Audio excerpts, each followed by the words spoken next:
WWE has a horrendous idea for John Cena and The Rock. Now that they are in an alliance in this video, I'm going to break everything down. When we talk about John Cena, when we talk about The Rock, I think we now have to include them being together. We have to include their history as both opponents and now as alliance members. Because it was at Elimination Chamber where John Cena did the unthinkable when he turned heel for the very first time since 2003 and aligned himself with The Rock. Now, we know that John Cena is going to go to WrestleMania 41 and he's going to challenge Cody Rhodes for the undisputed WWE Championship. But all of this could have been avoided. After John Cena had won the Elimination Chamber match, he opted to sit by and see what Cody Rhodes, our undisputed WWE Champion, was going to do. Would he stay as the lovable babyface strong hero type, or would he turn his back on the fans of WWE? He opted to stand up to The Rock and tell him to go F himself. Reportedly, WWE is going to try to benefit off of that and profit off of that with some merchandise. Now, John Cena, he hugged it out with Cody, then kicked him in the nuts, and then they unleashed a unreal type beatdown of Cody Rhodes. This sets the scene for WrestleMania 41. It sets the scene for their championship match. And in a minute, I'm going to explain to you why I think John Cena should win that title, and it would be a major mistake if they don't. But let's go to the tape. Let's go to the situation. So we know that John Cena, he's going to be appearing on WWE television over the next week. We think that The Rock is going to make an appearance sometime before WrestleMania. Most would think that Rock's going to be there at WrestleMania 41, not only just to make an appearance, but also be at ringside for the epic main event that will no doubt headline night 2. Well, WrestleVotes Radio came out with a very interesting report. They were talking about how there has been creative ideas pitched for Rock and Cena together as alliance members on WWE television. That makes sense, right? Well, one of the ideas is for an interesting name.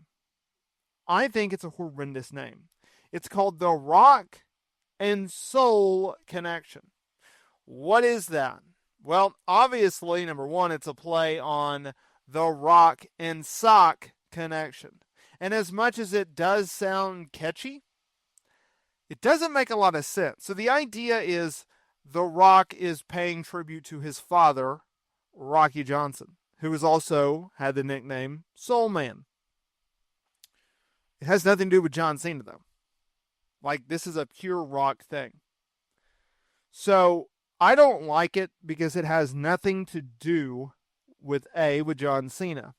And B, I think it puts John Cena in the category of he's lesser than The Rock, right? And I understand the storyline is, well, John Cena gave his soul to The Rock to become undisputed WWE champion. But at the same time, this is John Cena. You can't call him the GOAT in one sentence and then say The Rock is better than John Cena in the other. This is much different, in my opinion, than what The Rock had offered Cody Rhodes.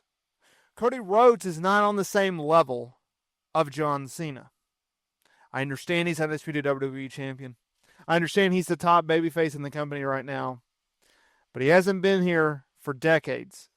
He's not a 16-time world champion. He's just not. He's not the same box office attraction as John Cena was. He's just not.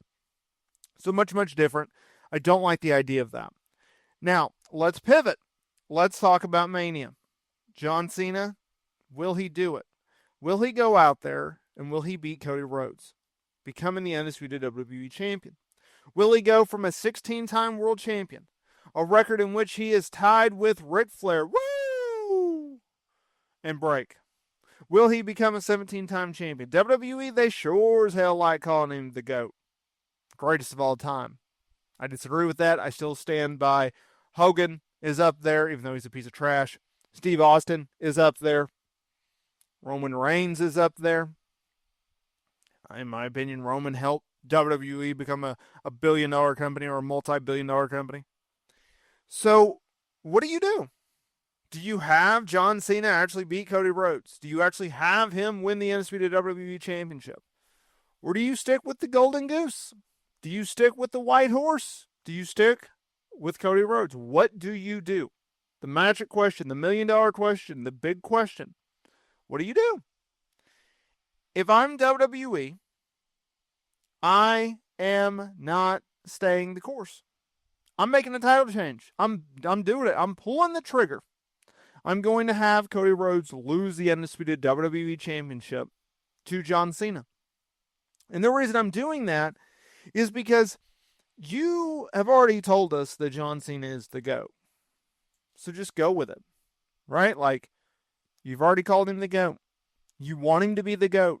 You do not want Ric Flair to be the GOAT. He's not a WWE guy.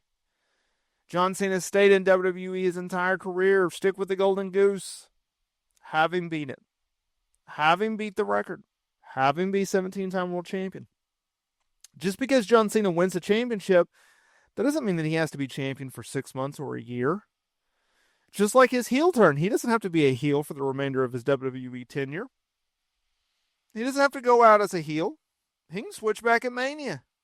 I saw this pitch, and I hate that I can't remember it. It was one of the wrestlers. It may have been Matt Hardy. May have been JBL. I'm not for sure.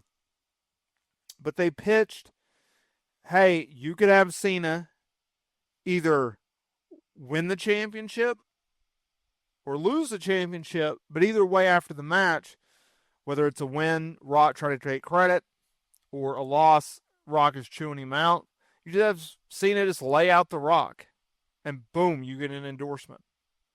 So he doesn't have to be heel for a long time. He doesn't have to be champion for a long time. Get the record, just like with the heel turn. People have wanted to see him turn heel. Well, guess what? He turned heel. So now you go to the next stage. Now you go to the next chapter. Now you go with what you got to do.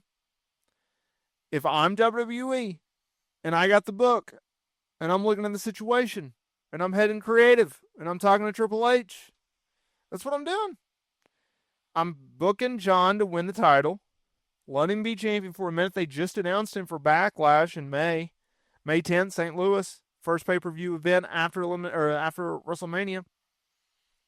Have him win the title. Let him defend it at Backlash. Let him drop it at SummerSlam or Money in the Bank or pick a freaking event. Let him go back to being a babyface. Everybody wins. You get the heel turn, you get the title win, you get Super Cena back. It's a win-win. If it's a win-win, go with it. Not everything has to be shocking. If it makes sense, do it. This makes sense to me.